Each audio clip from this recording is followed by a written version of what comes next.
بھی یقیناً مایوسی ہے، کیونکہ نون لیگ نواز شریف کی وجہ سے ہے. نون لیگ کا کارکن جو ہے وہ نواز شریف کو مانتا ہے، وہ شہباز شریف کو نہیں مانتا. شہباز شریف کی پالیسیاں پرو اسٹیبلشمنٹ رہی ہیں، نواز شریف کی بھی کبھی کبھار پرو اسٹیبلشمنٹ رہی ہے، لیکن نواز شریف اپنا ٹریک ہے ان کا.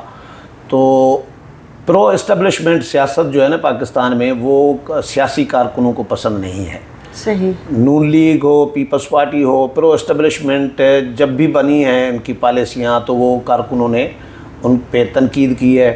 تو اب شہباز شریف کے ساتھ تو کارکنان نہیں ہوں گے یقینی طور پر، کیونکہ میاں صاحب شہباز شریف کے مقابلے میں آج بھی کھمبا بھی کھڑا کریں تو وہ بھی شہباز شریف سے جیت جائے گا. بالکل. اگر شہباز شریف اعلان کریں کہ میں نون لیگ الگ بنا رہا ہوں، مسلم لیگ شین بنا رہا ہوں، اور کوئی بندہ نہیں جائے گا، سارے لوگ ہیں نواز شریف کی وجہ سے. تو یہ نواز شریف کا غیر فعال ہونا، اس کی وجہ سے لوگوں میں یقینی طور پر مایوسی پھیل رہی ہے. اور یہ عباس آفریدی کی مثال آپ کے سامنے ہے کہ اس نے احتجاجاً ریزائن کیا ہے کہ نواز شریف فعال نہیں ہے تو میں بھی نہیں ہوں نون لیگ کے ساتھ یا سیاست میں. صحیح. اچھا، سیاسی طور پر تو وہ غیر فعال ہیں ہی، تو کیا حکومتی فیصلوں میں بھی ان کا کوئی کردار نہیں ہے؟ بالکل نہیں ہے جو نظر آ رہا ہے.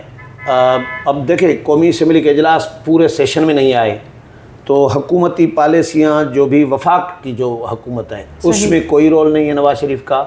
نواز شریف ان فیصلوں میں شامل نہیں ہیں اور نہ رہنمائی کر رہے ہیں شہباز شریف کی.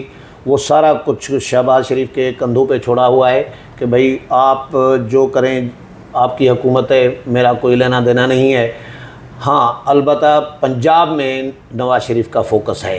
پنجاب میں کیونکہ ان کی بیٹی ہے وزیر اعلیٰ، بالکل، تو ان کو سپورٹ کر رہے ہیں، ان کو گائیڈ کر رہے ہیں، ان کو کامیاب بنانا چاہ رہے ہیں تاکہ نواز شریف کی بیٹی جو ہے آگے چل کے واقعی لیڈر بن سکے، یعنی نواز شریف کی طرح بن سکے. تو نواز شریف کا فوکس اس لیے پنجاب میں ہے مریم نواز کی وجہ سے، بیٹی کی وجہ سے. اور وہ اجلاسوں میں بیٹھتے ہیں، سرکاری اجلاسوں میں بیٹھتے ہیں، بریفنگس لیتے ہیں، رہنمائی کرتے ہیں، گائیڈنس دیتے ہیں، لیکن مرکز میں ان کا حکومتی لیول پر بھی وہ غیر فعال ہیں. بالکل.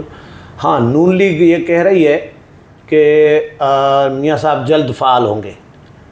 اب وہ کب فعال ہوں گے اس کا کچھ پتہ نہیں ہے، کیونکہ کل میں خبر پڑھ رہا تھا کہ خواجہ اسد رفیق اور رانا ثناء اللہ ملے ہیں میاں نواز شریف کے ساتھ. 2 گھنٹے انہوں نے میٹنگ کی ہے، مشاورت کی ہے، اور میاں صاحب نے ان کو کہا ہے کہ میں فعال ہوں گا جلد سیاست میں اور کارکنوں سے رابطے میں ہوں گا. لیکن حکومتی جماعت جب بن جاتی ہے نا کوئی، بالکل، تو ان کی سیاست ختم ہو چکی ہوتی ہے، وہ صرف حکومت ہوتی ہے. ان کے فیصلے حکومتی لیول کے ہو رہے ہوتے ہیں، سیاسی لیول کے کوئی ان کے فیصلے نہیں ہو رہے ہوتے. اسی لیے یہ 5 سال تو میاں صاحب کی سیاست جو ہے وہ میرا خیال ہے ٹھنڈی ہی رہے گی، اور میاں صاحب 5 سال، ہو سکتا ہے 5 ہی سال یہ غیر فعال رہے ہیں. صحیح.